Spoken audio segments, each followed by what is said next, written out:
First year chemistry, और इसमें हम स्टार्ट ले रहे हैं चैप्टर नंबर 5 से। चैप्टर नंबर 5 से स्टार्ट लेने की वजह जो है वो ये है कि ये थोड़ा छोटा चैप्टर है और हम इजीली अपने अभी गिवन टाइम में इसे कंप्लीट भी कर लेंगे, तो हमारे लिए ज़रा आसानी हो जाएगी। तो ये हो जाएगा energetics of chemical reaction, energetics of chemical reaction, या आई गेस केमिकल एनर्जेटिक्स, देख लीजिएगा क्या इसका सही नाम है। 9 में, 9 की बुक में एक नाम है और फर्स्ट ईयर की बुक में एक ही नाम है। बात जो है वो दोनों चैप्टर की एक ही है, कोई अलग सी बात नहीं है। अच्छा, इस चैप्टर का जब शुरुआत होती है तो एनर्जेटिक्स, जो आप यहाँ लफ्ज देख रहे हो एनर्जेटिक्स, इस लफ्ज से मुराद क्या है? इस लफ्ज से मुराद है बेटा एनर्जी, ठीक है।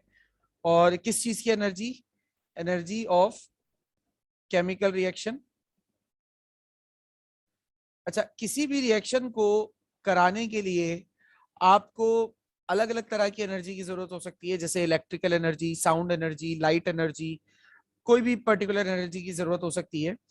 बट इस चैप्टर में पर्टिकुलरली हम बात करते हैं थर्मल एनर्जी की, ठीक है। यहां जो ज्यादातर इस चैप्टर में जो बात हो रही होती है वो बात होती है इन टर्म्स ऑफ थर्मल एनर्जी, ठीक है, कि किसी भी रिएक्शन को कराने के लिए जो हमें थर्मल एनर्जी रिक्वायर्ड होती है, ठीक है। तो एनर्जी, जो चैप्टर का नाम है वो क्या है? केमिकल रिएक्शन से रिलेटेड एनर्जेटिक्स, यानी कि केमिकल रिएक्शन होने पर जो भी एनर्जी चेंज आता है वो है एनर्जेटिक्स ऑफ केमिकल रिएक्शन। अच्छा, एनर्जी चेंज बेटा जरूरी है, क्योंकि अगर एनर्जी चेंज नहीं होगा ना तो रिएक्शन कंप्लीट कभी नहीं होगा। एनर्जी चेंज लाजमी है, वाजिब है, होना चाहिए। जब चैप्टर शुरू होता है हमारा तो हमारे पास कुछ टर्म्स आती हैं,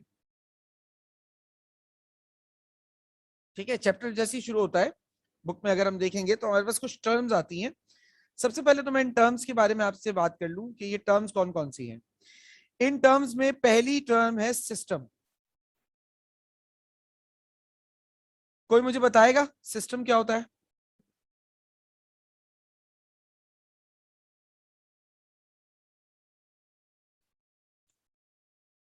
बेटा सिस्टम क्या होता है, कोई बता सकता है? वो कंटेनर या वो जगह जहाँ काम हो रहा हो। ठीक है। Area which is under scientific consideration. जो भी आपकी साइंटिफिक कंसिडरेशन में चीज होती है उसे क्या कहते हैं आप? सिस्टम कहते हैं। सिस्टम के बाद अगली चीज क्या है? अगली चीज है बेटा सराउंडिंग। सराउंडिंग क्या होती है बेटा? बताते जाएं जल्दी जल्दी। आसपास का माहौल। बिल्कुल, other than system is surrounding, सही है। सिस्टम के अलावा जो कुछ है वो सराउंडिंग है। ये दो बातें जरा याद रखिएगा, इनसे रिलेटेड जो है ना वो चीजें पूछ ली जाती हैं। अच्छा, सिस्टम की ना कुछ एक आध टाइप्स भी होती है, मुझे यहाँ पे डिस्कस उन्हें कर लेना चाहिए।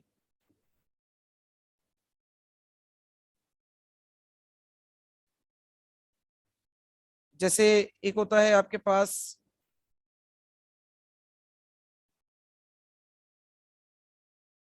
ओपन सिस्टम होता है, ठीक है, और एक होता है क्लोज सिस्टम। अच्छा, जैसे इनके नाम से नजर आ रहा है ओपन सिस्टम और क्लोज सिस्टम, क्या हो सकता है? क्लोज सिस्टम आइसोलेटेड होगा बिल्कुल, बिल्कुल सही है। और ओपन जो होगा वो खुला होगा। It is isolated. आइसोलेटेड से मुराद ये कवर्ड है। जैसे आप खाना बनाते हैं तो जो आप जिस पतीली में, जिस देग में खाना बना रहे हैं उस वो जो है वो एक क्लोज सिस्टम है, उसका ढक्कन वक्कन लगा दिया, क्लोज सिस्टम। ओपन सिस्टम क्या है? अब देग में आप खाना बना रहे हैं, ढक्कन नहीं लगाया हुआ, अब ये ओपन है, ठीक है जी। तो non isolated system is open system. चलिए जी, ओपन सिस्टम क्लोज सिस्टम के बाद सबसे इम्पोर्टेंट ही कहूंगा मैं, जो बहुत ज्यादा पूछा जाता है, मैक्रोस्कोपिक प्रॉपर्टीज। अच्छा, मैक्रोस्कोपिक से क्या मुराद है? डॉक्टर्स हैं मेरे पास बहुत सारे माशाल्लाह से। जो विजिबली आप अपनी नेकेड आई से देख सकते हैं। जी बेटा, एक मिनट रुकिएगा। जी बेटा, अभी मैक्रोस्कोपिक प्रॉपर्टी की आई थिंक सो मुझे बारे में बताया बुशरा ने, आई गेस मुझे बताया कि मैक्रोस्कोपिक प्रॉपर्टी होती है जो आंखों से नजर आ जाए, और माइक्रोस्कोपिक वो चीज होती है बेटा जो आंखों से नजर ना आए। मैक्रो सिर्फ, ये बात बिल्कुल, जवाब मुझे बिल्कुल सही दिया है बुशरा ने। मैक्रो वो चीज बेटा जो आप नहीं देख सकते, जैसे महसूस नहीं कर सकते आप। अच्छा, सिर्फ देखने की बात नहीं है, आपके 5 सेंसेस जिस चीज को महसूस कर सकते हैं ना, वो मैक्रो है, और जिसे महसूस नहीं कर सकते वो माइक्रो है। जैसे अब कोई बॉडी गर्म हो रही है, अमूमी तौर पे कोई बॉडी अगर हीट अप होती है तो वो हमें आंखों से नजर नहीं आती। भाई लोहा अगर हम 1000 डिग्री सेंटीग्रेड पे गर्म करेंगे तो वो तो रेड हो जाएगा, तो नजर आएगा गर्म हो रहा है। लेकिन अगर 100 डिग्री सेंटीग्रेड पे गर्म करूंगा तो उसका कलर चेंज नहीं होता। तो अब वो 100 डिग्री सेंटीग्रेड पे हीट होकर तो मुझे नजर नहीं आ रहा ना कि गर्म हुआ है कि नहीं हुआ, और मैं जाके उस लोहे को पकड़ लूं, तो मुझसे बड़ा अहमक कोई नहीं है। ठीक है जी। तो अब लेकिन जैसे ही मैं उसे पकड़ूंगा, तो पकड़ने पर मेरे 14 तबाक जरूर रोशन होंगे। सही है भाई? तो अच्छा, क्यों? क्योंकि जो मेरा सेंस ऑफ टच था, 5 सेंसेस है ना, देखना, सूंघना, चखना, और क्या, सुनना, सुनना है, और क्या है, छूना। महसूस करना। हाँ, तो वो जो मेरा छूने वाला या महसूस करने वाला एक टच टच वाला जो सेंस है, वो उस चीज से बड़ा इफेक्ट होगा, उस हीट से। तो macroscopic is that sort of substance जो आप महसूस बेसिकली कर सकते हो by any of your 5 senses, any. और माइक्रोस्कोपिक जो आप महसूस नहीं कर सकते। तो मैं इसकी डेफिनेशन तो बच्चों को यही बता देता हूं।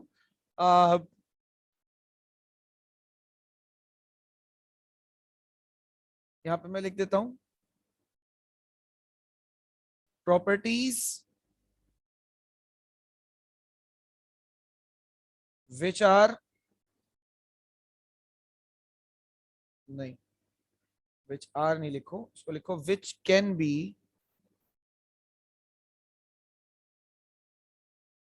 महसूस को क्या कहेंगे, feel bye are 5 senses.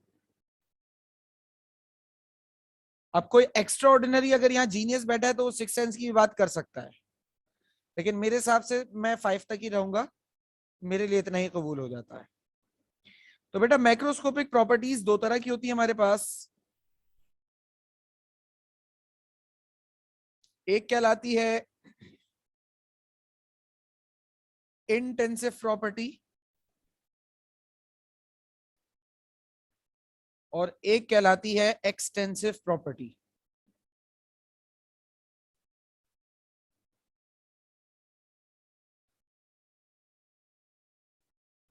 Intensive properties कौन होती हैं? जैसा कि नाम में क्या आ रहा है, I N, independent, independent of mass. Extensive इसका उल्टा होगा, डिपेंडेंट ऑन मास। यानी कि मास बढ़ेगा तो ये बढ़ जाती है, और मास कम होगा तो ये कम हो जाती है इसकी वैल्यू। इंटेंसिव कौन होती है? मास कितना भी बढ़ा लो फर्क नहीं पड़ता, वैल्यू वही रहेगी। एग्जाम्पल्स क्या है सर? देते हैं एग्जाम्पल भी। इंडिपेंडेंट ऑफ मास कौन सी हो सकती है? खुद क्वांटिटी कुछ सोचो, कुछ जहन में आ रही हो शायद, 2 4 5। वाटर। क्या बेटा, दोबारा बोलें। Sir water. वाटर तो बेटा सब्सटेंस है, मैं बोल रहा हूँ property. Sir temperature.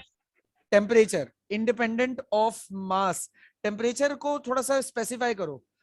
Boiling point, melting point, सही है। इसको कहो boiling point sir, melting point sir. और बताओ। Density, viscosity. Very good. Density, viscosity. और बताएं, कुछ और ध्यान में आ रहा हो? Tension, surface tension. Surface tension. क्योंकि हम केमिस्ट्री में अमूमी तौर पे सिर्फ टेंशन की बात नहीं करते, हम सरफेस टेंशन की बात करते हैं। सिर्फ टेंशन कहेंगे तो जरा फिजिक्स चला जाता है। और कुछ ध्यान में आ रहा हो? रिफ्रैक्टिव इंडेक्स,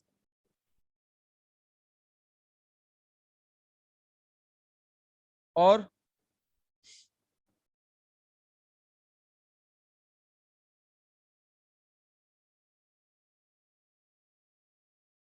कुछ आ रहा है ध्यान में?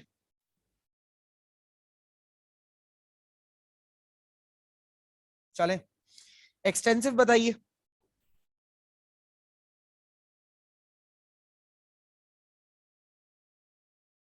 सर एंथैल्पी, वॉल्यूम, मास, इंटरनल एनर्जी। एंथैल्पी बिल्कुल सही है। इंटरनल वॉल्यूम, एनर्जी, मास, वॉल्यूम।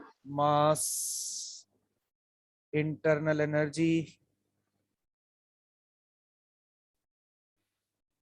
अच्छा, एंथैल्पी में हीट वगैरह सब आ जाता है, सही भाई? जरा सा ना इसको देख लीजिएगा, हीट वगैरह सब आ जाता है। अब मैं यहाँ पे एक छोटी सी एग्जांपल आपको देता हूँ, और फिर बात इन दोनों को डिफरेंस रखने के लिए और फिर बात को हम आगे बढ़ाते हैं, अगले टॉपिक की तरफ चलेंगे। खदीजा कुछ कह रही थी आप शायद? सर डेंसिटी में मास डिपेंडेंट नहीं होता, मास और वॉल्यूम ही तो होती है डेंसिटी।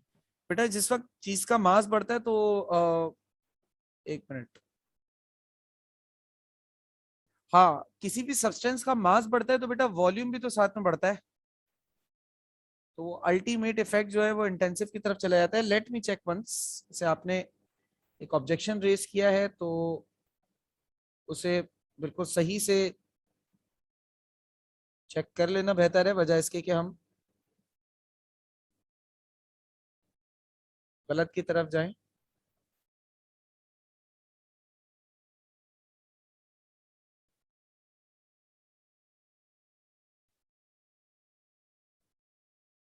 बेटा इंटेंसिव है,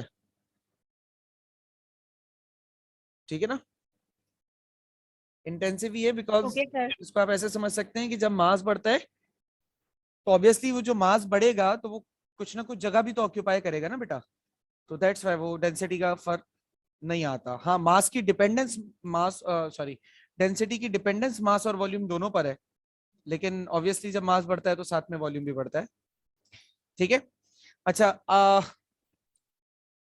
ये तो हमारे पास कुछ बुनियादी सी बातें हो गई। इससे रिलेटेड अगर कोई एमसीक्यू आता है तो वो आप मेरे ख्याल से तो इजीली सॉल्व कर लेंगे, आपको इतना प्रॉब्लम नहीं आएगा, क्योंकि इसके एमसीक्यूज बड़े आसान है वैसे, मतलब इससे रिलेटेड अगर एमसीक्यू आ जाता है। अब हम थोड़ा सा बाकायदा टॉपिक्स की जानिब चलते हैं जो जिनसे जरा कुछ कहानी घूम सकती है।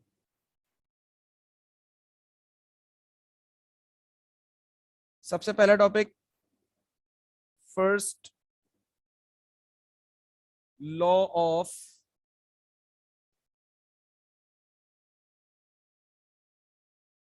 Thermodynamics.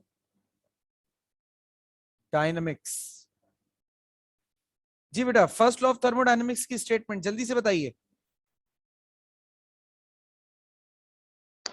Energy is neither be created nor be destroyed. आए है, ये तो खुला तजाद है। Law of conservation Although it may, although it may change from one from to another, to the total energy of the system and its surrounding remain constant.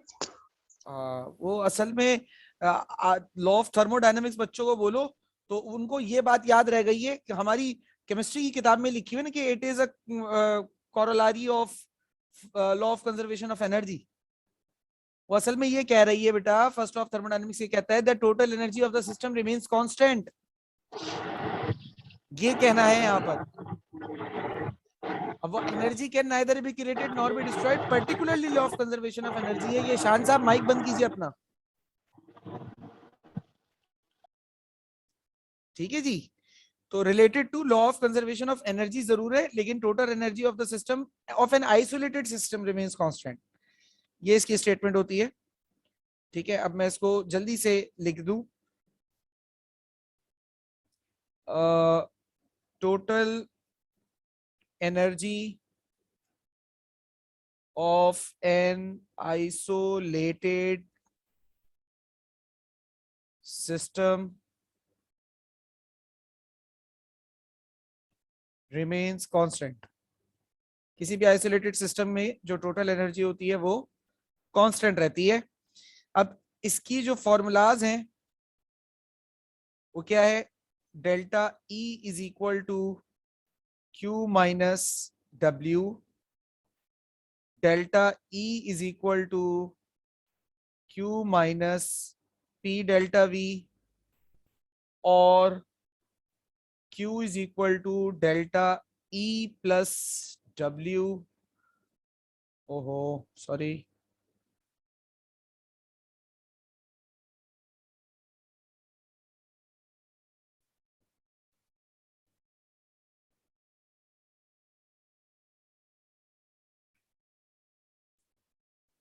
या फिर Q is equal to delta E plus W।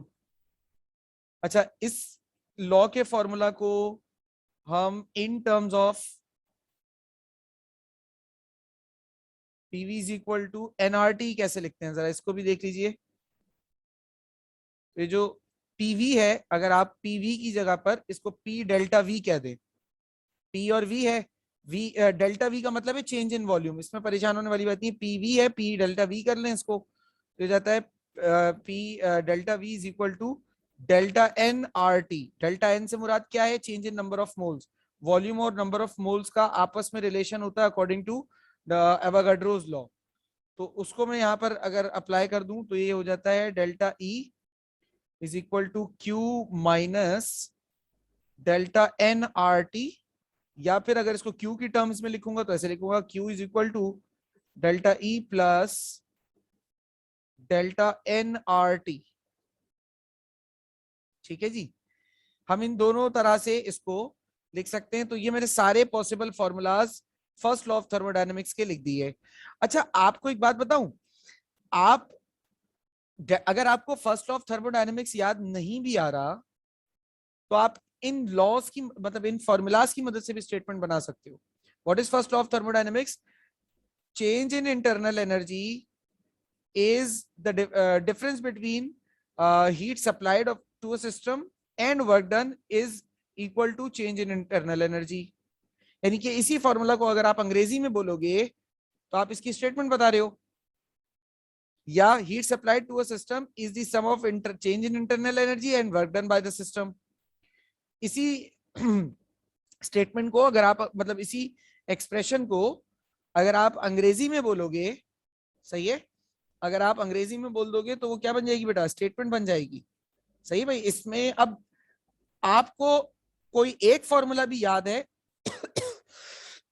तो उस एक formula की मदद से बेटा आप बाकी सारे फॉर्मूलाज को बना सकते हो। ऐसा नहीं है कि आपको सारे फॉर्मूलाज अलग अलग याद करने। आप देख सकते हो यहाँ पे मैंने क्या किया है, delta E is equal to Q minus W था, मैंने माइनस डब्ल्यू को दूसरी तरफ भेज के प्लस कर दिया डेल्टा ई से, तो क्यू का फॉर्मूला आ गया।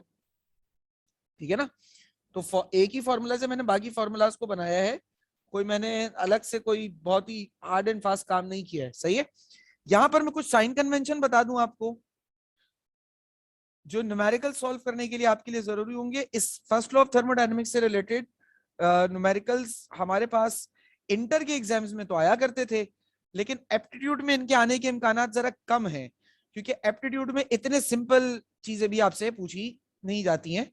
हाँ, बैलेंस करने के लिए जरूर पूछ सकते हैं। बैलेंस करने से मुराद कभी अगर जैसे पेपर बनाते हैं तो पेपर में क्वेश्चन का एक बैलेंस क्रिएट किया जाता है। अगर ऊपर के क्वेश्चन बहुत कॉन्सेप्चुअल दे दिए तो फिर नीचे के कुछ जरा आसान दे देते हैं, या ऊपर के बहुत कॉन्सेप्चुअल और लेंथी दे दिए तो नीचे के थोड़े छोटे और आसान कर देते हैं। इस तरीके की चीजें करते हैं, तो उसमें ये इसका न्यूमेरिकल आ सकता है। अच्छा, डेल्टा क्यू जो है वो आपके पास पॉजिटिव होगा कब? जब हीट एब्जॉर्ब होगी सिस्टम में, ठीक है, हीट एब्जॉर्ब होगी बाय सिस्टम, ठीक है। सिस्टम अगर हीट एब्जॉर्ब करेगा तो क्यू पॉजिटिव है। क्यू नेगेटिव लिया जाएगा जब हीट इवॉल्व होगी सिस्टम में से, ठीक है, क्यू नेगेटिव ले लिया जाएगा। चलें जी, ये तो क्यू की बातें हो गई। अच्छा, डेल्टा ई पॉजिटिव होगा कब? हीट एब्जॉर्ब बाय सिस्टम, और डेल्टा ई नेगेटिव हो जाएगा कब? Heat evolve by system. इसके बाद आ जाइए डेल्टा डब्ल्यू। अब डेल्टा डब्ल्यू पॉजिटिव होगा कब? वर्क डन बाय सिस्टम में। बाय सिस्टम से क्या मुराद है? वर्क डन बाय सिस्टम से मुराद यह है कि सिस्टम इन्वायरमेंट पर मेहनत कर रहा है, इन्वायरमेंट पे वर्क कर रहा है, और delta W is equal to negative work done on system. अच्छा, इस साइन कन्वेंशन को, ये साइन कन्वेंशन किस किस को याद है? जरा मुझे को ये बता दे। फर्स्ट ईयर तो पढ़कर आए हो, कोई ऐसा जिसे ये साइन कन्वेंशन याद रखने में प्रॉब्लम होती है? जल्दी बोले, 1 मिनट है मेरे पास।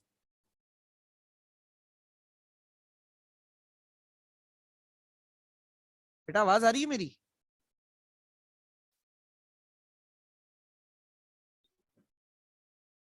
सर याद है। सर याद है। ओके। अगर किसी को साइन कन्वेंशन याद करने में प्रॉब्लम होती है, उसके लिए बात कर रहा हूं, क्योंकि मुझे तो होती थी यार, मुझे आज भी है, लेकिन अब नहीं है। देखो, अगर आपके पास 100 रुपए हैं और आपको मैं 100 रुपए और दे दूं, तो आप प्रॉफिट में लॉस में? जल्दी बताएं। प्रॉफिट। ठीक है। प्रॉफिट। प्रॉफिट में सर। आपके पास 100 रुपए हैं और मैं आपसे कहूं कि 30 रुपए मुझे दे दें, लॉस में प्रॉफिट में? लॉस में। लॉस। लॉस में हो गए ना? लॉस है सर। ओके जी भाई। तो आप लोगों ने मुझे बताया कि सर 100 रुपए अगर हमारे पास हों और 30 रुपए आप ले लें तो हमारा लॉस हो गया। तो बेटा यही देख लो, सिस्टम का गेन हमेशा पॉजिटिव होता है और सिस्टम का लॉस हमेशा नेगेटिव होता है। ये देखो, हीट एब्जॉर्ब बाय सिस्टम, किसको गेन हुआ? सिस्टम को, पॉजिटिव है। Heat evolve by system, loss किस में हुआ? सिस्टम में ना, नेगेटिव है। Internal energy absorb by system, positive है। क्यों? फायदा किसका हो रहा है? सिस्टम का हो रहा है। Loss evolve by system, loss हो रहा है किसका? सिस्टम का हो रहा है ना, नेगेटिव। सर ये वर्क डन कैसे याद रखें, बाय और ऑन? बेटा वर्क डन बाय सिस्टम यानी फायदा सिस्टम का है, काम करना फायदा सिस्टम का ही है अगर वो वर्क कर रहा है किसी और पर, बजाय इसके कि कोई उस पर वर्क करे। तो जब भी सिस्टम अगर कुछ गेन करता है ना, वो सिस्टम का गेन हमेशा पॉजिटिव होता है, सिस्टम का लॉस हमेशा नेगेटिव होता है। इसको बस ऐसे याद कर लें, अगर अभी तक याद रखने में इसको मसला होता था तो। मुझे भी ऐसे ही याद हो गया है, वरना मुझे भी अभी तक याद नहीं था। ठीक है जी। बहरोज आपका माइक खुला हुआ है बेटा, अगर कुछ कहना चाह रहे हैं तो कहें, अदरवाइज माइक ऑफ कर दें। जो भी बात अगर आप कुछ करते हैं तो करने के बाद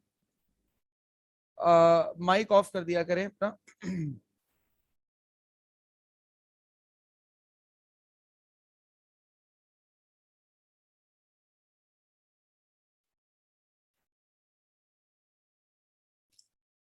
अच्छा जी, अब ये जो फर्स्ट लॉ ऑफ थर्मोडायनेमिक्स है, इसकी कुछ एप्लीकेशंस हैं। मैं उसी तरह से बात कर रहा हूं जिस तरह से आपके कोर्स में चीजें मौजूद हैं। एप्लीकेशंस, अच्छा किसकी? FLT, first law of thermodynamics. अब शॉर्ट फॉर्म का जमाना है माशाल्लाह से, वैसे भी आप लोगों को मैसेजेस वगैरह लिखकर इतनी आदत हो चुकी होगी कि मेरा शॉर्ट फॉर्म लिखना आप लोगों को बुरा नहीं लगेगा। तो delta E is equal to QV, बल्कि सॉरी, मुझे यहाँ पर पहले आपको बताना चाहिए था कि मैं कौन से सिस्टम की बात कर रहा हूँ, फिर मुझे ये बात लिखनी चाहिए थी। Now I'm talking about heat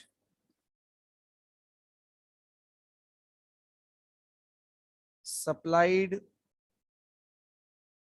at constant volume. Constant volume पर अगर हीट सप्लाई करें, इस सिस्टम का एक और नाम होता है, इसे हम कहते हैं आइसोकोरिक सिस्टम। ठीक है, formula delta E is equal to QV, ये इसका फॉर्मूला है। आइसोकोरिक सिस्टम का मतलब ये है नो वर्क डन। इस सिस्टम में कोई वर्क डन नहीं है। अभी तक मैंने कोई डायग्राम या कोई इस तरह की बात नहीं की थी, सिर्फ फॉर्मूलाज दिखता हुआ आगे बढ़ा था। अब मैं डायग्राम आपके सामने बनाऊंगा और अब मैं जो है वो प्रॉपर्ली डिस्कस करूंगा एक बात को।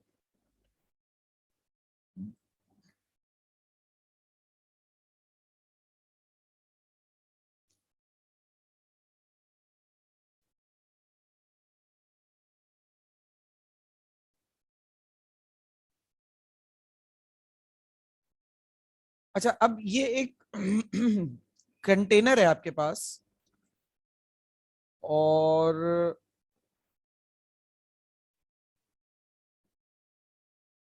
ये एक कंटेनर है, ठीक है।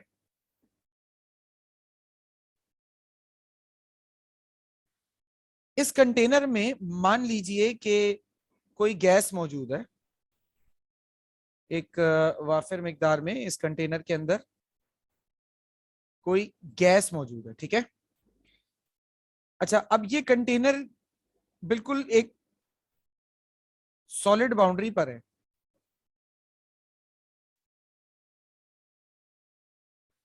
इस कंटेनर का जो इनर वॉल्यूम है, फॉर एग्जांपल वो 10 dm³ है। गैस जो इस कंटेनर के अंदर होगी उसका वॉल्यूम क्या होगा?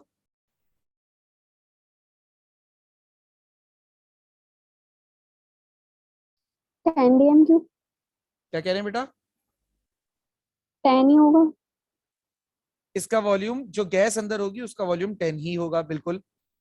अच्छा, हम एक बात जानते हैं कि जब हम किसी भी चीज को हीट करते हैं तो हीट होने की वजह से वो एक्सपेंड होती है, चाहे वो सॉलिड हो, लिक्विड हो या गैस हो। अभी सेकेंड ईयर फिजिक्स में भी आपने पढ़ा, फिर फर्स्ट ईयर केमिस्ट्री में भी ये बात पढ़ चुके हैं।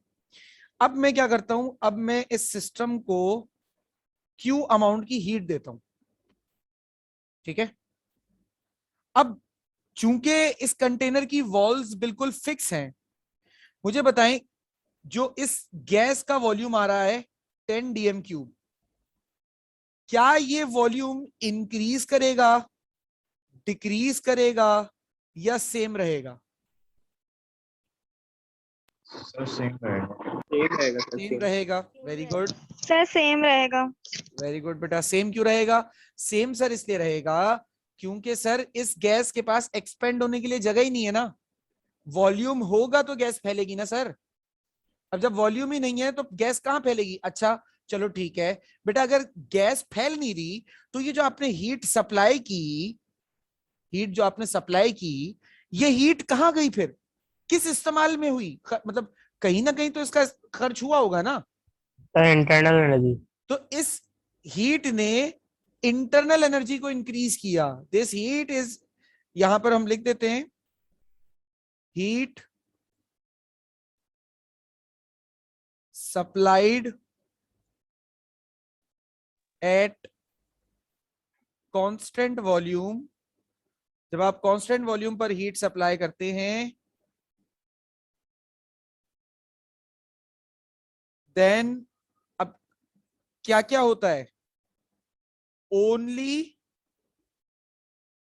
पहली चीज क्या होती है कि टेम्परेचर इंक्रीज करता है, ठीक है। अब इसी से रिलेटेड, जब टेम्परेचर इंक्रीज कर रहा है तो इसका मतलब ओनली इंटरनल एनर्जी इंक्रीजेस,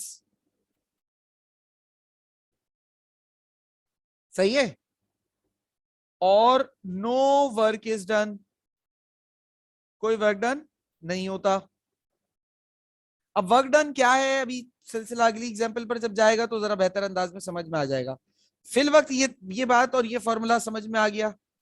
अगर इसमें कोई सवाल है तो पूछ सकते हैं। सर कभी No, ऐसा भी sir. तो हो सकता है, मतलब अगर अमाउंट ज्यादा चला जाए, हीट अमाउंट ज्यादा दे दें तो सिस्टम फट जाए, जैसे सिलेंडर फट जाए। बिल्कुल बिल्कुल हो सकता है, ठीक है। और कोई जी सवाल सर। किसी का? No, sir. कोई क्वेश्चन नहीं है। चलें फिर आगे चलते हैं।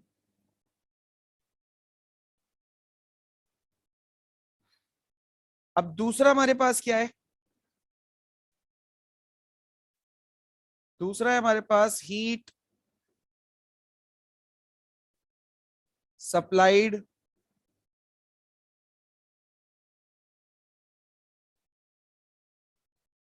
एट कांस्टेंट प्रेशर, ठीक है।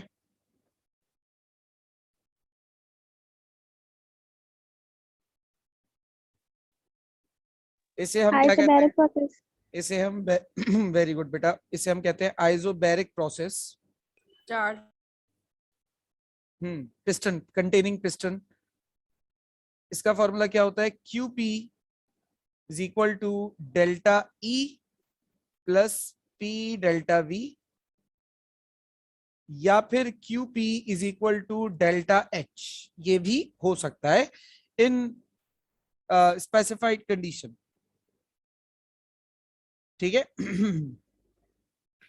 अच्छा, अब मैं आपको ये एक्सप्लेन करता हूं।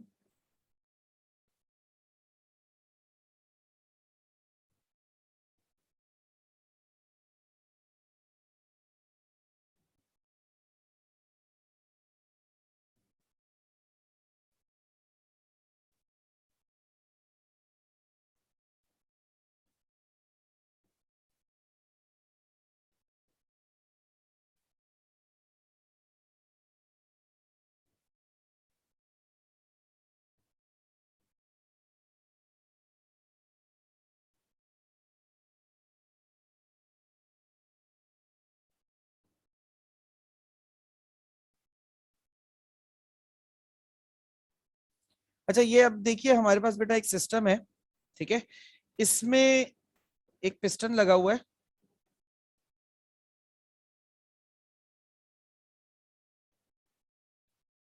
ये एक पिस्टन लगा हुआ है। अच्छा, पिस्टन जो है वो मूवेबल पिस्टन है, ठीक है। पिस्टन ये आप इसको ऐसे समझ लें जैसा सिरिंजेस होती है ना, सिरिंज सिरिंज होती है जिससे आप इंजेक्शन वगैरह लगता है, डॉक्टर के पास जाते हैं अगर, तो बिल्कुल वैसे मैकेनिज्म है। उसके ऊपर एक पिस्टन लगा हुआ होता है, उसे पिस्टन कहते हैं, जो लिक्विड को सक अप या सक इन या सक आउट करता है, ठीक है ना। तो ये बिल्कुल वैसे ही है, इसको हम ऊपर नीचे कर सकते हैं इस पिस्टन को। अब यहां पर हमारे पास इस कंटेनर के अंदर इस जगह पर इस वक्त कोई गैस मौजूद है, ठीक है। इस गैस की जो इंटरनल एनर्जी है वो है E1, और अच्छा इस गैस के ऊपर यहां पर एक प्रेशर अप्लाई हुआ हुआ है और वो प्रेशर है P, कांस्टेंट है वो, ये प्रेशर चेंज नहीं हो रहा, याद रखिएगा बेटा। और सिलेंडर मान लीजिए 3 डायमेंशनल है, ये 2 डायमेंशनल आपको डायग्राम में नजर आ रहा है, वैसे ये 3 डायमेंशनल है। तो गैस ने इतना वॉल्यूम ऑक्यूपाई किया हुआ है जिसे हम कह रहे हैं V1।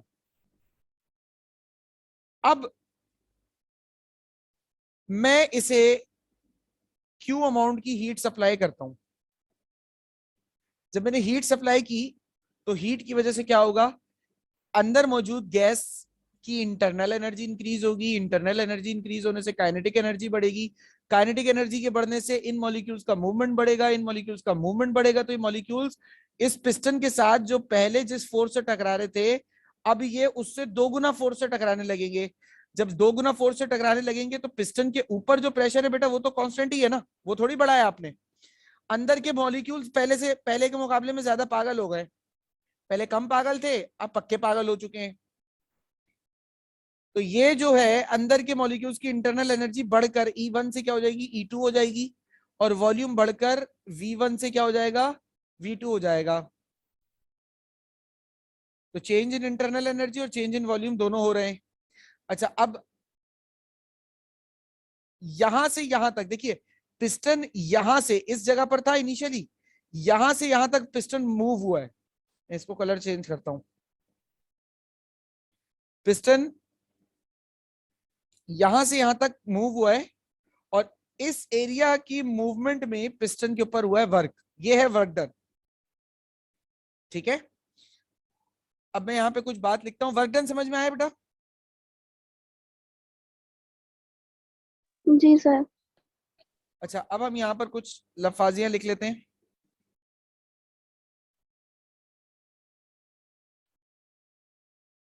Change in volume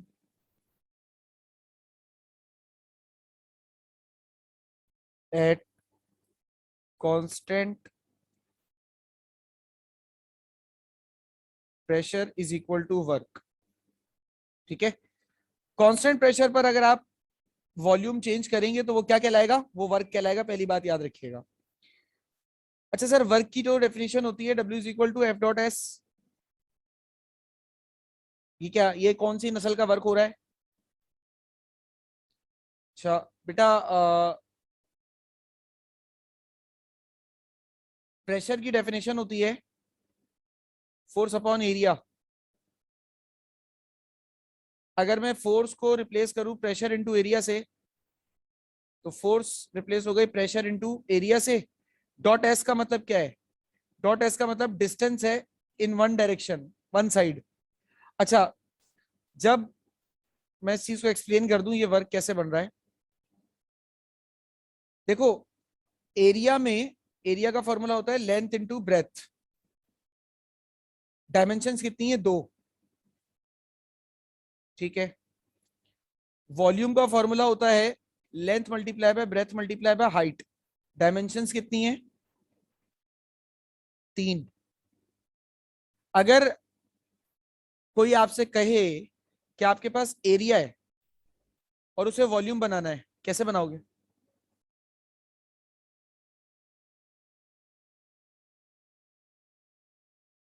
area को 1 डायमेंशन से मल्टीप्लाई कर देंगे। किसी तरह से आप एक डायमेंशन और ले लें और उससे मल्टीप्लाई कर दें। भाई एरिया में 2 डायमेंशन है, लेंथ इंटू ब्रेथ, वही दोनों डायमेंशन मुझे वॉल्यूम में भी नजर आ रही हैं, बस वॉल्यूम में एक डायमेंशन ज्यादा है। तो अगर आपके पास एरिया है ना, तो एरिया को आप किसी तरह से एक डायमेंशन कोई सी भी ले लें, कोई एक डायमेंशन यानी कोई एक साइड से मल्टीप्लाई कर दें। जब आप मल्टीप्लाई करेंगे तो वो वॉल्यूम बन जाएगा। तो ये डेल्टा ए, ये जो ए है ये जब एस से मल्टीप्लाई होगा, ए क्या है, 2 डायमेंशन, एस जो है वो डिस्टेंस है जो ऊपर जाते हुए कवर कर रहा है ये पिस्टन, तो ये हो जाएगा पी डेल्टा वी, वॉल्यूम हो गया है। अब पी डेल्टा वी क्या है, बेसिकली वर्क डन। समझ में आई ये वाली बात?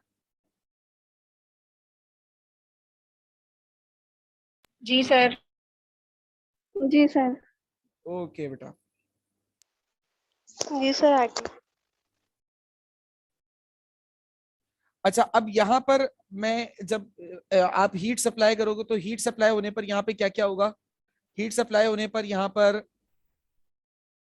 चेंज होगा इंटरनल एनर्जी में,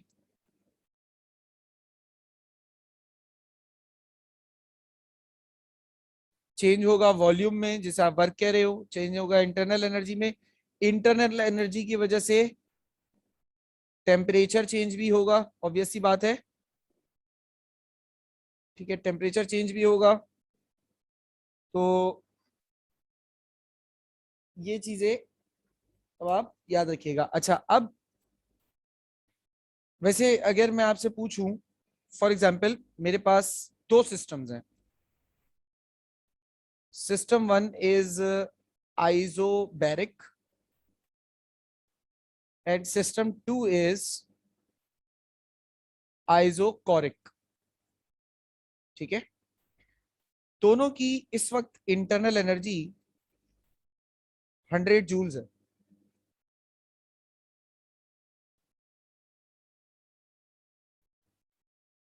दोनों की मुझे फाइनल इंटरनल एनर्जी करनी है 200 जूल्स, इसकी भी और इसकी भी. अब आइसोबैरिक में मैं हीट सप्लाई करूंगा, वो क्यूपी कहलाएगी, कांस्टेंट प्रेशर है. इधर हीट सप्लाई करूंगा, वो क्यूबी कहलाएगी, कांस्टेंट वॉल्यूम है. मुझे ये बताएं कि क्यूपी बड़ा होगा, क्यूवी छोटा होगा, या क्यूवी छोटा होगा, सॉरी क्यूवी बड़ा होगा. एक मिनट रुकिएगा बेटा. या फिर क्यूवी बड़ा होगा, क्यूपी छोटा होगा, या फिर क्यूपी और क्यूवी बराबर होंगे. क्या कहते हैं आप लोग? ये तो डिपेंड करेगा ना, हीट कितनी सप्लाई कर रहे हैं आप. यही तो सवाल है आपसे. सर सर क्यूबी वैसे अगर सेम हीट सप्लाई कर रहे हैं तो क्यूवी बड़ा होगा सर. नहीं, हीट सप्लाई सेम है या नहीं मुझे नहीं पता. मैं ये कह भी नहीं रहा कि हीट सप्लाई सेम है.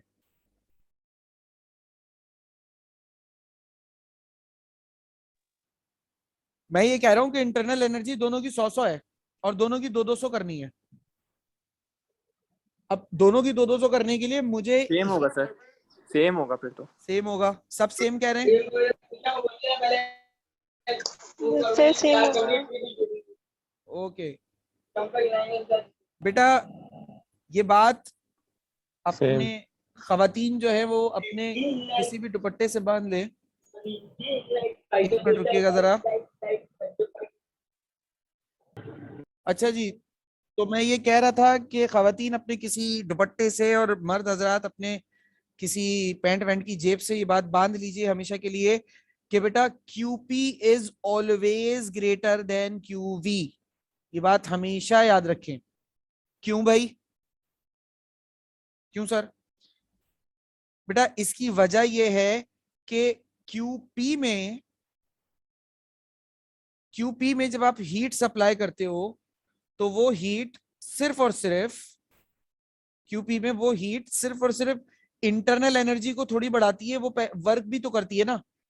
यानी कि क्यूपी इंटरनल एनर्जी बढ़ाने में भी इस्तेमाल होती है और वर्क करने में भी इस्तेमाल होती है. तो दो इस्तेमाल हो गए, तो खर्चा भी ज्यादा हो जाएगा.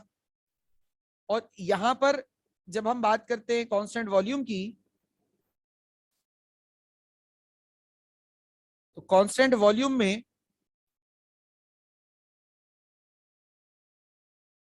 वॉल्यूम में तो बेटा सारी की सारी जो हीट है वो इंटरनल एनर्जी बढ़ाने में इस्तेमाल होती है, क्योंकि वर्क तो यहाँ होता नहीं है. तो ऑब्वियस सी बात है कि जब सारी की सारी सप्लाई हीट इंटरनल एनर्जी बढ़ाने में इस्तेमाल होगी तो यहाँ कम खर्चा होगा, और वहां पे दो चीजों में हीट सप्लाई इस्तेमाल होगी तो खर्चा ज्यादा होगा. कुछ समझ में आ रही है बात? नहीं सर, समझ में नहीं आ रहा.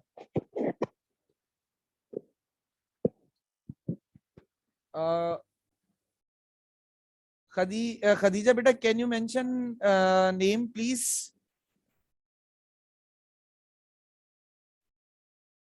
ओके.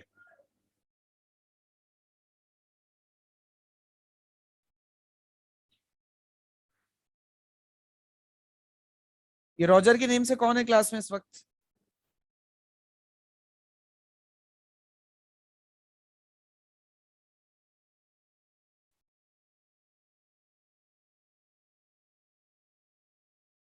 चले बेटा. अच्छा, मैं ये कह रहा हूं भाई कि मोहसिन, देखो मैं सिर्फ इतना कह रहा हूं कि यहाँ पे आपने हीट सप्लाई की,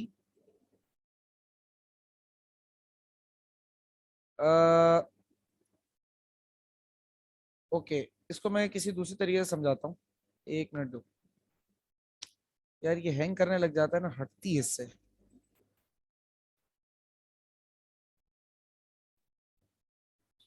अच्छा देखो, हम्म, मान लो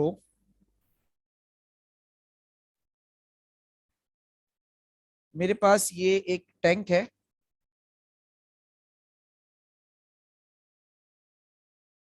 पानी से भरा हुआ टैंक है ये, 30 लीटर्स, ठीक है। और एक खाली टंकी इधर है, और एक खाली टंकी इधर है। इस टंकी का वॉल्यूम है 10 लीटर, इसका वॉल्यूम है 10 लीटर। ये एक्सपेरिमेंट 1 है।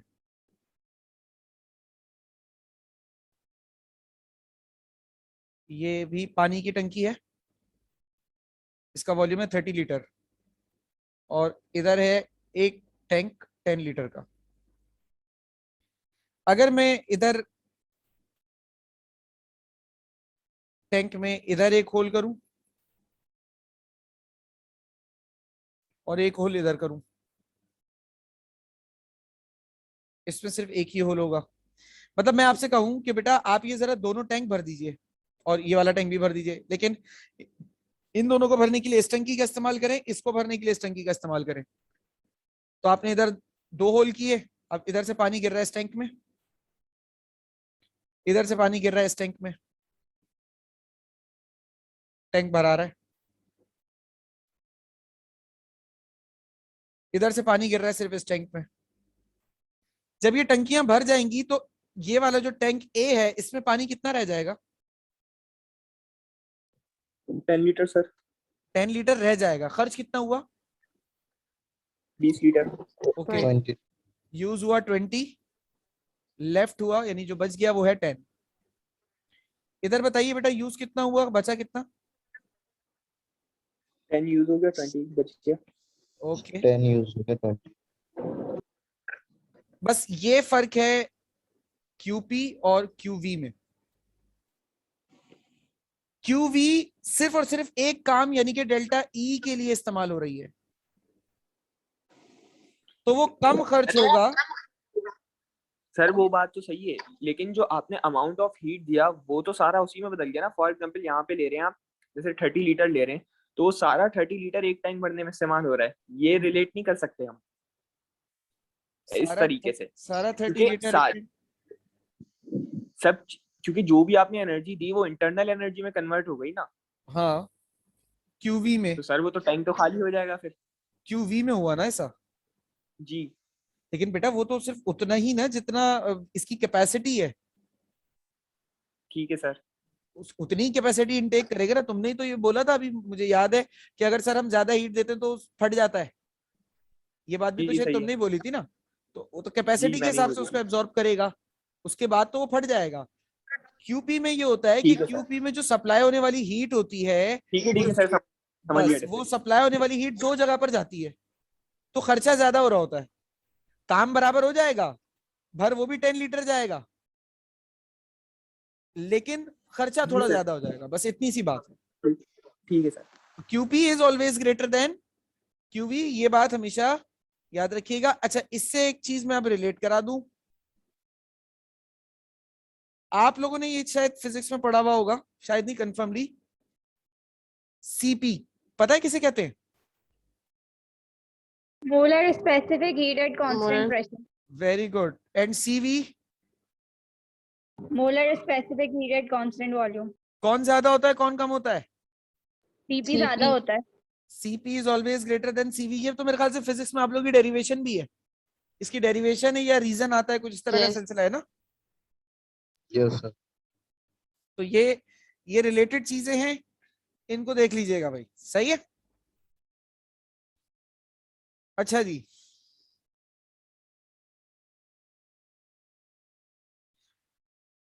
डेल्टा, अभी मैंने एक बात यहाँ ऊपर और लिखी है,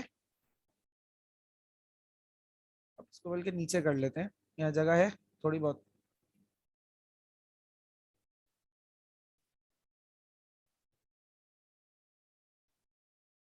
सर ये जो आपने एग्जाम्पल दी है इसके अंदर क्यूपी में सिर्फ लेफ्ट 10 बच रहा है और जो क्यूवी है उसके अंदर 20 बच रहा है, तो सर ये क्यूवी ज्यादा नहीं हुआ इससे? बेटा खर्च कितना हो रहा है?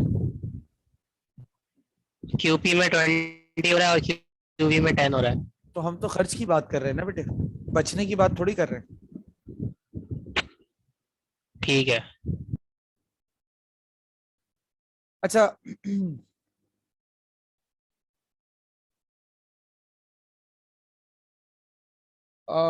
अगर चलो ये तो हमने इससे रिलेटेड तो सारी बात कर ली है। Delta H is equal to delta E भी हो गया, एनआरटी भी हो चुका है। अब आते हैं थोड़ी सी बात जो आपके इंटर के सॉरी जो सिंध बोर्ड का कोर्स है उसमें नहीं है, लेकिन फेडरल के कोर्स में ये बात है। तो फेडरल के कोर्स की वो बात मैं आपको पढ़ा दूं, और बड़ी जरूरी भी है ये बात। मुझे पता नहीं क्यों मतलब शक होता है आपके सिंध बोर्ड के कोर्स पर कि भाई क्यों नहीं है ये बात। और मुझे पता नहीं ऐसा याद पड़ता है कि जैसे फर्स्ट ईयर सेकंड ईयर पढ़ाते वक्त मैं इस लफ्ज का इस्तेमाल कर भी जाता हूं कभी ना कभी। जो स्टूडेंट जिन्होंने मुझसे इंटर पढ़ी है, क्या उन्होंने कभी इस लफ्ज का जिक्र मेरे मुंह से सुना है? इस बात का जिक्र सुना है? किस बात का? Gibbs free energy. नहीं, कभी नहीं सुना। चलो अच्छा भाई, गिब्स फ्री एनर्जी बेसिकली आपको क्या बताता है? गिब्स फ्री एनर्जी आपको फीजिबिलिटी ऑफ अ रिएक्शन बताता है।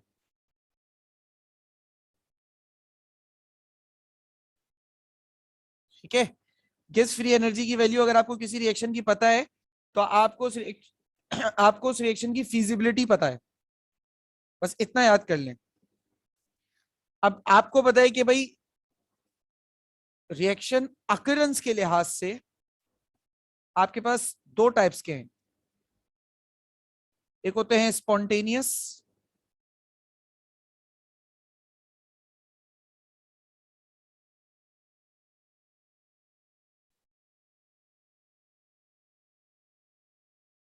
और एक होते हैं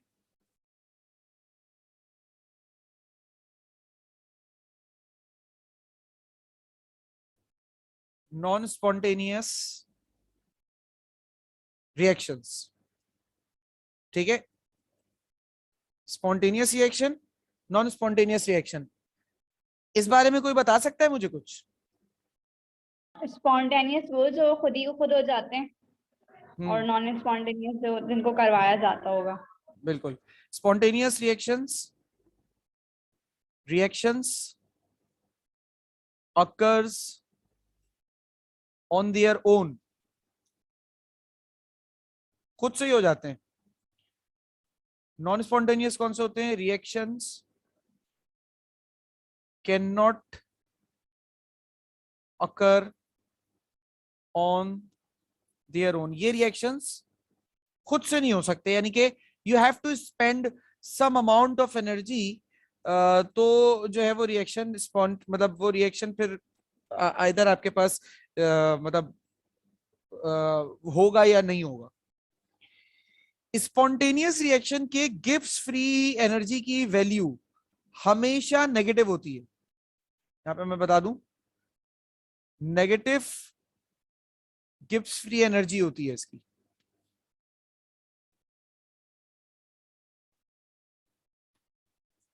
और इसकी हमेशा पॉजिटिव होती है। तो गिब्स फ्री एनर्जी से आपको यह पता चल जाता है, अगर मुझे कोई आप में से किसी भी रिएक्शन की गिब्स फ्री एनर्जी बता दे तो मैं उस रिएक्शन की उस सिर्फ गिब्स फ्री एनर्जी की वैल्यू को देखकर ये बता दूंगा कि ये रिएक्शन कराने में मुझे मेहनत कितनी करनी पड़ेगी। अगर वैल्यू पॉजिटिव है तो मुझे मेहनत करनी पड़ेगी, अब कितनी करनी पड़ेगी ये रिएक्शन की कंडीशंस बताएंगी। लेकिन अगर वैल्यू नेगेटिव है ना, तो मुझे कोई मेहनत नहीं करनी रिएक्शन कराने के लिए, रिएक्शन खुद ही हो जाएगा। सिर्फ रिएक्टेंट्स को एक साथ मिला दो, बाकी काम हो गया। कुछ समझ में आ रही है मेरी बात? सर यानी कि जो हम कंडीशन वगैरह देते हैं यहाँ पे उसकी बात हो रही है? कंडीशंस वगैरह मैं तुम्हारी इस बात को नहीं समझा। यानी कि रिएक्शन करवाते वक्त इतना टेम्परेचर और इतना ये कैटलिस्ट, तो अगर सिर्फ टेम्परेचर की बात की जाए। नहीं, देखो कंडीशंस तो ऑब्वियसली हैं। नॉन स्पॉन्टेनियस के लिए कह रहे हो? जी सर, यानी कि मैं कह रहा हूँ ये उनकी गिब्स एनर्जी होगी। जो मतलब कैटलिस्ट है और टेम्परेचर है, इसकी बात कर रहे हो? जी सर, जो टेम्परेचर हम दे रहे हैं। नहीं बेटा, ये जरूरी नहीं है कि टेम्परेचर ही हमेशा गिव्स एनर्जी हो। It can be electrical energy too. अगर इलेक्ट्रोकेमिकल रिएक्शंस हो रहे हैं तो वो इलेक्ट्रिकल एनर्जी हो सकती है। अगर फोटोकेमिकल रिएक्शन हो रहा है तो वो लाइट एनर्जी हो सकती है। ठीक है, एनर्जी कुछ भी हो सकती है, बट आपको एनर्जी खर्च करनी पड़ेगी नॉन स्पॉन्टेनियस को कराने के लिए, अब वो कोई सी भी हो। अब चूंकि अभी जो हमारा चैप्टर है वो बात कर रहा है थर्मो केमिकल रिएक्शंस के ऊपर लेकर ना, तो अभी हम सिर्फ हीट के जुमरे में बात कर रहे हैं। लेकिन अगर ओवरऑल केमिस्ट्री में देखें तो एनर्जी तो कुछ भी हो सकती है। क्लियर? जी सर। अच्छा सर, अगर किसी गिब्स फ्री एनर्जी की वैल्यू किसी रिएक्शन के लिए change in Gibbs free energy की वैल्यू सर 0 आ रही हो, तो इसका क्या मतलब है? इसका मतलब होता है वो रिएक्शन इक्विलिब्रियम पर है उस वक्त। ठीक है ना, ये बात याद रखिएगा कि ये इक्विलिब्रियम पर है वो रिएक्शन। बस गिब्स फ्री एनर्जी का फॉर्मूला क्या होता है? Delta G is equal to delta H minus T delta S. Delta H minus T delta S. H आपको पता है एंथैल्पी को कहा जाता है, ऑब्वियसली टी बचपन से पढ़ते हुए आ रहे हैं, टेम्परेचर को कहा जाता है। एस किसे कहते हैं बेटा? Delta S. डिस्टेंस। अब हर चीज फिजिक्स थोड़ी होगी, एंट्रोपी को कहते हैं एंट्रोपी। बेटा। जी बेटा, एंट्रोपी को कहते हैं। ठीक है, एंट्रोपी को कहते हैं बेटा। और अच्छा, अब एंट्रोपी चेंज के हवाले से बता दूं छोटी सी बात।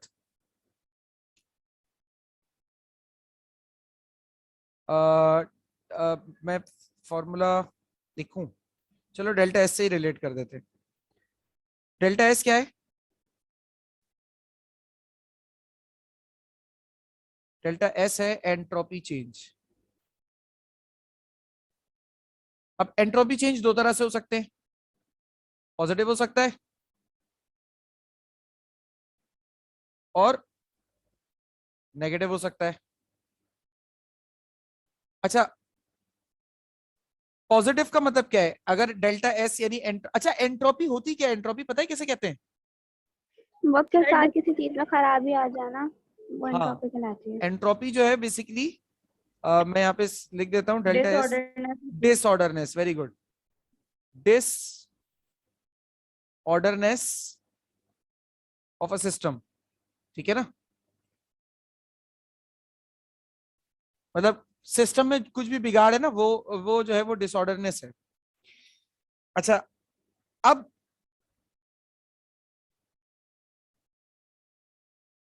सॉलिड से मान लीजिए लिक्विड में आ रहे हैं, लिक्विड से मान लीजिए गैस में आ रहे हैं, आपकी एंट्रोपी पॉजिटिव होगी। एंट्रोपी पॉजिटिव होने का मतलब है डिसऑर्डरनेस, यानी कि सिस्टम का जो बिगाड़ है ना वो बढ़ रहा है। कुछ समझ में आई बात?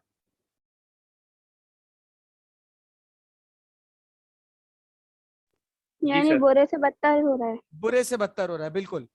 और अगर इसको उल्टा करूं मैं, गैस से लिक्विड और लिक्विड से आप सॉलिड हो रहे हो, तो आपका एंट्रोपी जो है वो नेगेटिव है, यानी कि डिसऑर्डरनेस कम हो रहा है। क्यों हो रहा है, कोई इस बात की वजाहत करेगा?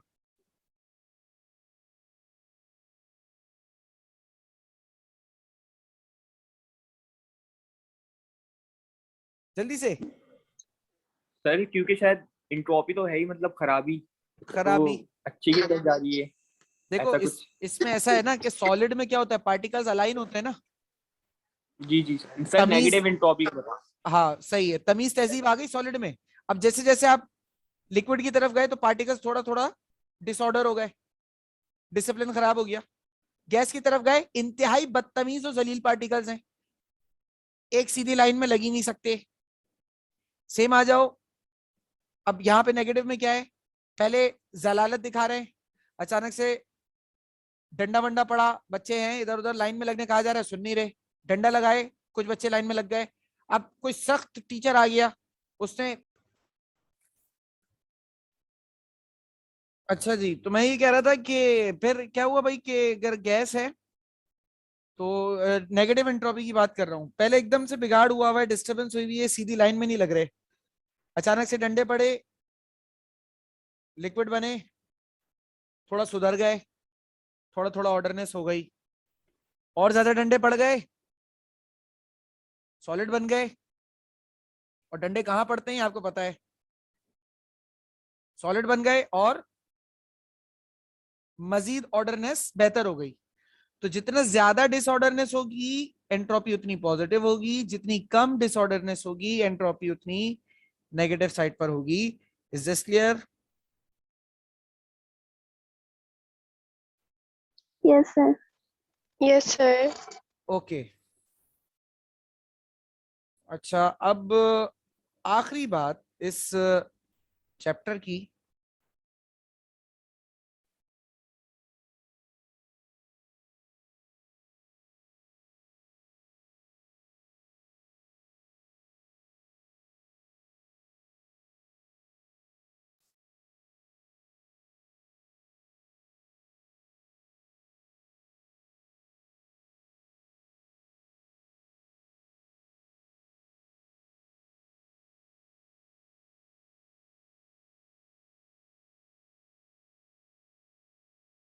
Hess's law of constant heat summation.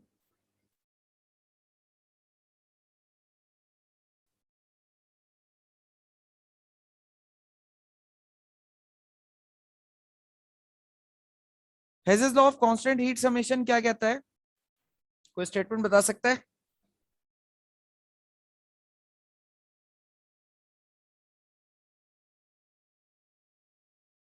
Enthalpy जो होती है वो कांस्टेंट रहती है।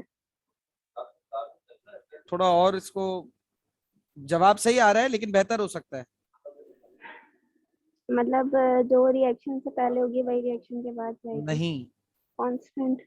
कहने का मतलब इस लॉ का ये है, enthalpy change of a reaction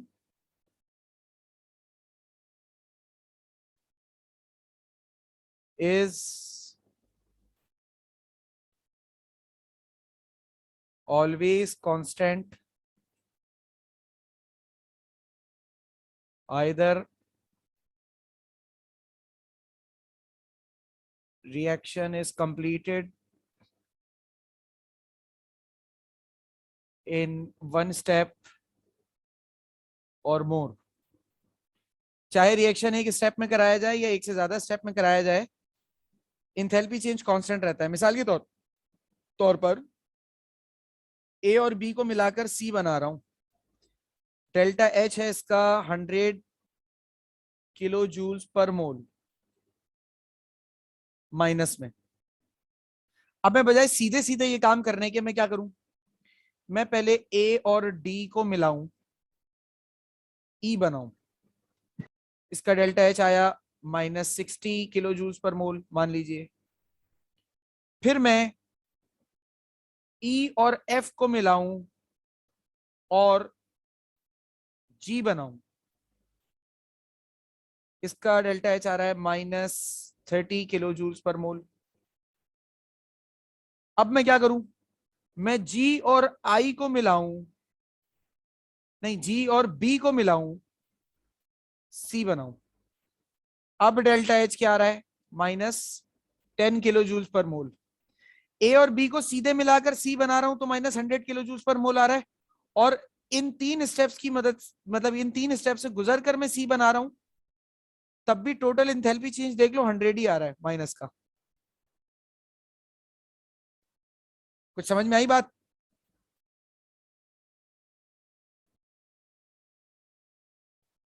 बोले बेटा। जी सर आ गई। तो इस चीज को हम Hess's law of constant heat summation कहते हैं। Delta H F is equal to delta H1 से मुराद पहले रिएक्शन की हीट प्लस डेल्टा H2 दूसरे रिएक्शन की heat enthalpy plus delta H3 तीसरे रिएक्शन की enthalpy plus delta HN sorry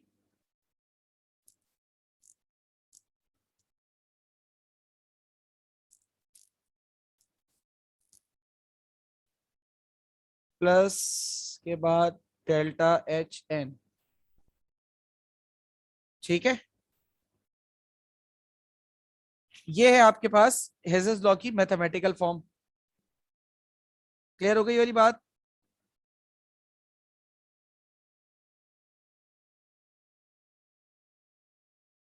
बेटा समझ में आ गई वाली बात? Yes sir. अच्छा Yes, sir. इसके बाद आ जाते हैं एक छोटी सी बात, इंथैल्पी ऑफ अ रिएक्शन से रिलेटेड मेरे जहन में भी आ गई, वरना मैं तो अभी बात एंड करने वाला था। एक बात क्लिक हो गई तो मैंने सोचा जरा बता दूं। Enthalpy of a reaction, heat content of a system is called enthalpy. ये इंथैल्पी की डेफिनेशन है।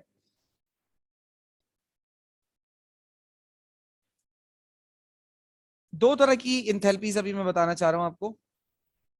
किसी भी रिएक्शन में जो इंथैल्पी ऑफ फॉर्मेशन आप निकालते हो ना, जो जैसे यहाँ लिखा हुआ है डेल्टा, क्या लिखा हुआ है, डेल्टा HF लिखा है ना, इंथैल्पी ऑफ फॉर्मेशन। इसे लिखते हैं delta HF is equal to sum of enthalpies of product, sum of product minus omega, omega का सिंबल यानी सम को इंडिकेट करता है, माइनस रिएक्टेंट। ये इंथैल्पी ऑफ फॉर्मेशन है। ठीक है, इसी तरीके से एक आता है इंथैल्पी ऑफ कंबस्शन। एक इंथैल्पी ऑफ फॉर्मेशन हो गया, एक इंथैल्पी ऑफ कंबस्शन हो गया। प्रोडक्ट माइनस, सॉरी ये उल्टा होता है, मैंने पुराना वाले लिख दिया। कंबस्शन में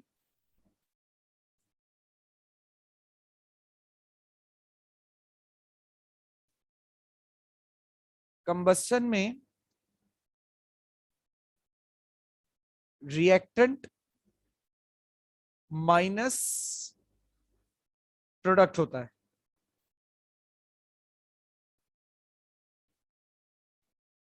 ठीक है, यहां पे प्रोडक्ट माइनस रिएक्टेंट होता है और रिएक्टेंट कंबस्शन का जो इंथैल्पी HF निकालते हैं वो बाकी रिएक्शन से जरा सा अलग होता है। उसमें रिएक्टेंट माइनस प्रोडक्ट करना होता है, यानी कि इसमें रिएक्टेंट हाई वैल्यू पर होता है, सॉरी हाँ डेल्टा H नेगेटिव आता है ना कंबस्शन का। हाँ, प्रोडक्ट जो है वो प्रोडक्ट की एंथैल्पी ज्यादा होती है और रिएक्टेंट की एंथैल्पी कम होती है। ठीक है, उसमें अच्छा इसी बात को हम इन टर्म्स ऑफ एक्सो और एंडो भी आपको बता दें।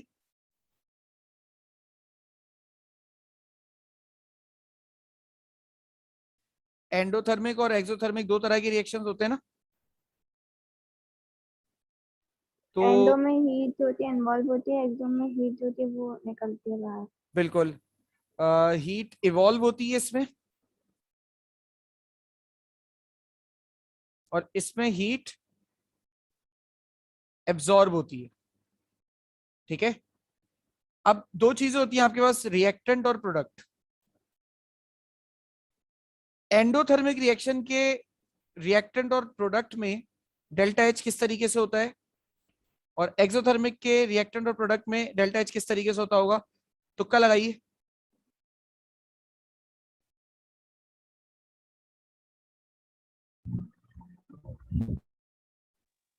रिएक्टेंट में एंडो पॉजिटिव होगा और प्रोडक्ट में एक्सो। पॉजिटिव नहीं, ज्यादा कम बताओ। देखो सर रिएक्टेंट ज्यादा होगा, प्रोडक्ट कम होगा एंडो में। एंडो में रिएक्टेंट की H की वैल्यू ज्यादा, प्रोडक्ट की H की वैल्यू कम होगी और इधर उल्टा होगा, रिएक्टेंट के एच की वैल्यू कम और प्रोडक्ट के एच की वैल्यू ज्यादा होगी, ये कह रहे हो? जी सर।